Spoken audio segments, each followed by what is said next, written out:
एक बार अंश तालाब के किनारे बैठा हुआ था कि तभी गुमसुम सी परी उसके पास आती है। अंश परी को देखकर पूछता है, अरे परी, तुम उदास क्यों लग रही हो?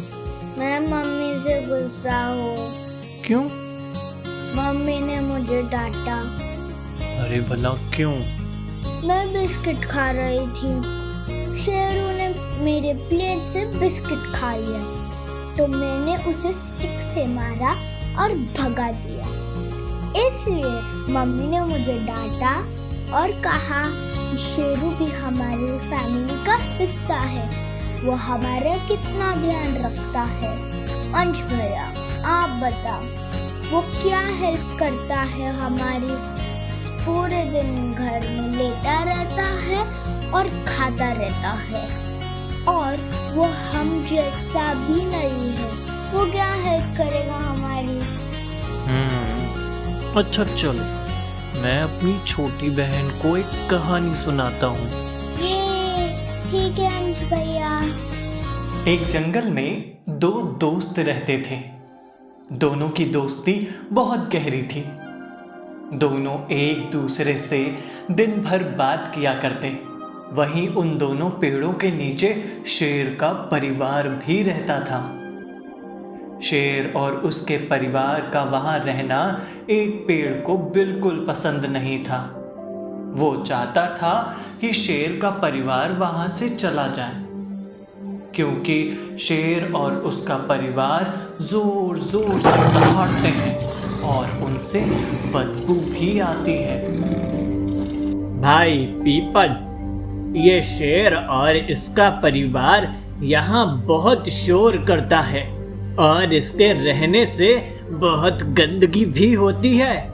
मैं सोच रहा हूँ आज शेर और उसके परिवार को यहाँ से भगा दूँ। नहीं नहीं भाई, ऐसा करना गलत होगा। वो हमें कोई नुकसान नहीं पहुंचाते हैं और उनके रहने से हमें भी किसी से डरने की जरूरत नहीं होती। अरे तुम क्यों डरते हो? हम इतने विशाल और मजबूत हैं, कोई हमारा क्या ही कर लेगा। तुम चिंता मत करो। नहीं नहीं, मैं तुम्हारी बात से संतुष्ट नहीं हूँ और तुम ऐसा मत करना, समझे? उस रात बड़े से पेड़ ने अपनी डालियों को जोर जोर से हिलाना और डरावनी आवाजें निकालना शुरू कर दिया। शेर को लगता था कि कोई राक्षस आ गया है। उसे लगता है यहाँ उसके और उसके परिवार को बहुत खतरा है, और डर के मारे वो अपने परिवार को लेकर भाग जाता है। उसी जंगल में दो लकड़ी काटने वाले आते हैं और दोनों पेड़ों को देखकर उन्हें काटने का मन बनाते हुए कहते हैं, देखो, यहाँ लगता है कोई जंगली जानवर नहीं रहता। हम आराम से इन दोनों पेड़ों को काट सकते हैं। हाँ भाई, तुम ठीक कहते हो। कल से ही हम इन दोनों पेड़ों को काटेंगे।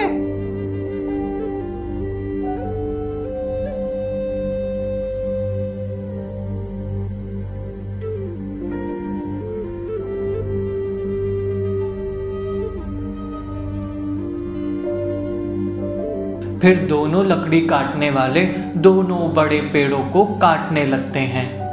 मैंने तुमसे कहा था कि शेर को मत भगाओ, लेकिन तुम नहीं माने।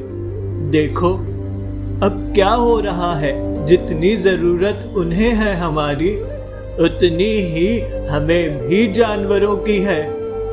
अगर हम एक दूसरे की मदद नहीं करते हैं तो नुकसान हमें ही होता है। हमें एक दूसरे के साथ रहकर अपनी अपनी चीजों को एक दूसरे के साथ बांटना चाहिए। समझ आया तुम्हें? मुझे माफ कर दो भाई, मुझे अपनी गलती पर बहुत पछतावा हो रहा है। परी, क्या सोच रही हो? मम्मी सही कह रही थी। शेरू हमारी कितनी हेल्प करता है। हमारे घर का वॉचमैन है शेरू। चोरों से, जानवरों से, सबसे हमें प्रोटेक्ट करता है। अरे वाह परी, तुम तो बहुत समझदार हो।